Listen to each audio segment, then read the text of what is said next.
Alors non, mais en effet, les départs obligatoires partent au semestre 4 de leur formation, c'est-à-dire au deuxième semestre de deuxième année. Ce sont les filières sciences politiques, anglais, la double licence anglais-sciences politiques, la double licence anglais-espagnol et la licence d'espagnol qui partent de façon obligatoire au semestre 4. Sinon, tous les jeunes de toutes les formations peuvent partir, ont la possibilité de partir à l'étranger, bien sûr. Alors pas en première année, mais dès la deuxième année, et en accord avec le directeur de département et le directeur des relations internationales, tous ces jeunes peuvent postuler à un départ.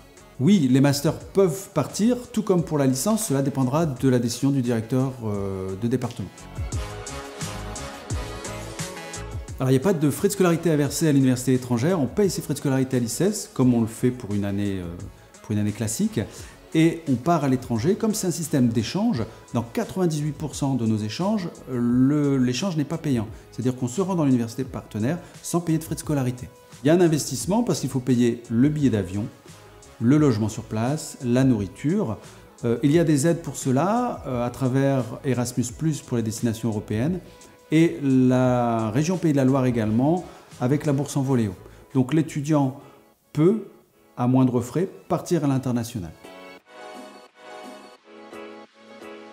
Alors lorsqu'on part un semestre ou une année, on va transférer les crédits obtenus dans l'université partenaire, on va les transférer à l'ICES. Ainsi, une fois que ce semestre est validé, on valide le semestre et on passe au semestre suivant ou à l'année suivante.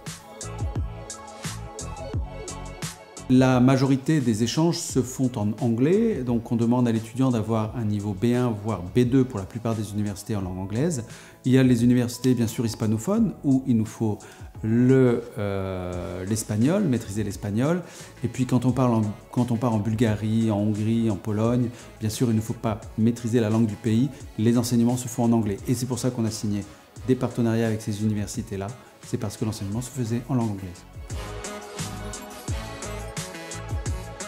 Alors lorsque l'on part, on part dans le cadre ICES, donc il faut que ce soit un partenariat signé avec l'ICES. C'est une centaine d'universités aujourd'hui que l'on a en partenariat partout dans le monde.